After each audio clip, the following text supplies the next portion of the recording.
I never thought I would be one of those people that had an experience like this. In October of 2017, my girlfriend and I decided to take a trip to Sedona, Arizona. It's a beautiful place full of red rocks and hiking trails. We had been planning this trip for months, and were very excited to finally go. When we got there, we checked into our Airbnb and started to unpack. The Airbnb was located at the bottom of a mountain with a long driveway. On both sides of the driveway were large boulders that looked like they were placed there naturally, but we soon realized they were actually man-made. As we unpacked, we noticed that one of the boulders was actually a safe. This was weird because when we made the reservation, the host mentioned nothing about a safe. Later that evening, after it got dark, we went to bed. In the morning, we woke up and decided to make some breakfast, and then go on a hike. When we opened the front door to leave, we saw that right in front of the door was a pair of muddy footprints. My girlfriend and I both have small feet, and these footprints were definitely not ours. I took a picture of them so that later on we could show it to the host. On our hike, we walked around and enjoyed nature and the beautiful scenery. We didn't see anyone on the trail, which was strange because it was a popular trail. After a couple hours, we decided to head back home. When we arrived, we saw 2 more sets of footprints on the porch. These ones were much larger than the first set.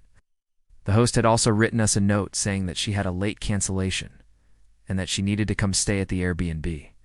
At this point, I was getting creeped out, because how could she have gotten here before us if she had a late cancellation? My girlfriend and I decided that we wanted to get out of there. We packed up and left. On the way out, we stopped by the office to hand the keys over.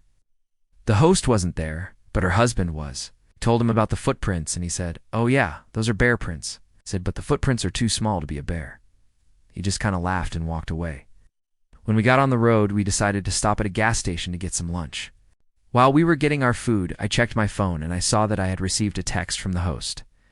She said that she wasn't able to get a ride back to the Airbnb from the airport. So she was going to cancel the rest of our reservation, and we would have to pay for the remaining nights. Relieved, my girlfriend and I headed further down the road. A few hours later, we were driving through Flagstaff, Arizona, when all of a sudden, we started to get a flat tire. We pulled off to the side of the road and my girlfriend started to change the tire. A guy in a pickup truck stopped to see if we needed any help. We said that we were fine and just needed a tire iron. He said that he had one in his truck and then proceeded to tell us a scary story. He said that a few years ago a young couple was camping in the woods near where we were staying, and one night they were awoken in their tent to what sounded like screams in the forest.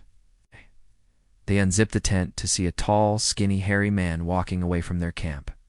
They immediately got in their car and drove away. The man then told us that a few weeks later their car was found abandoned on the side of the road and their bodies were never recovered.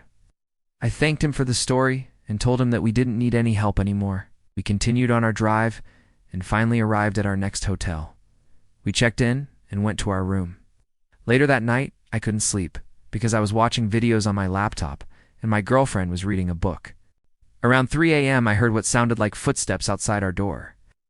I told my girlfriend what I heard and she said, "Don't be silly. There's probably just some pipes or something." I laid back down and tried to sleep. About 10 minutes later, I heard the footsteps again.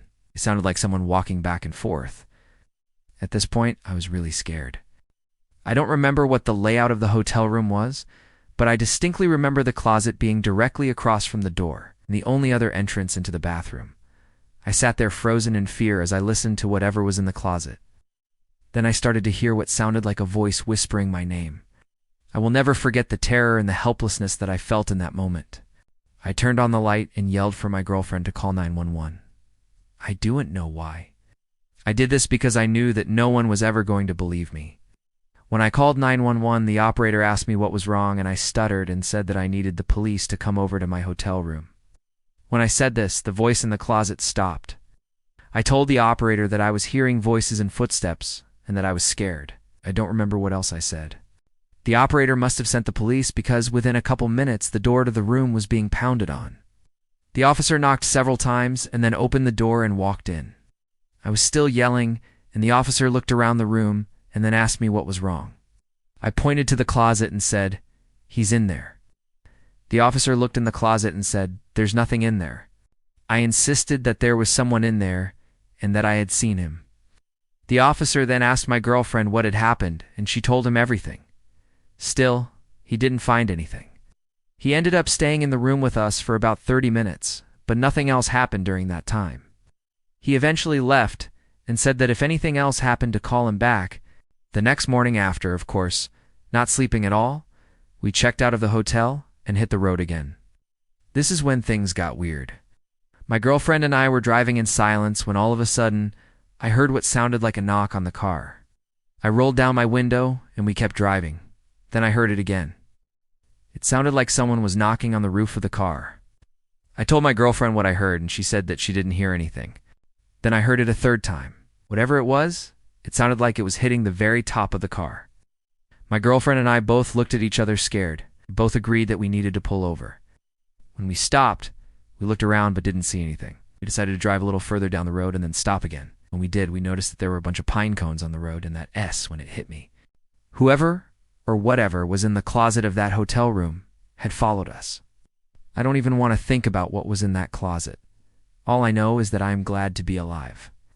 This is truly a horror story that I hope you enjoy. If you did, please subscribe. Thank you for watching. See you next time.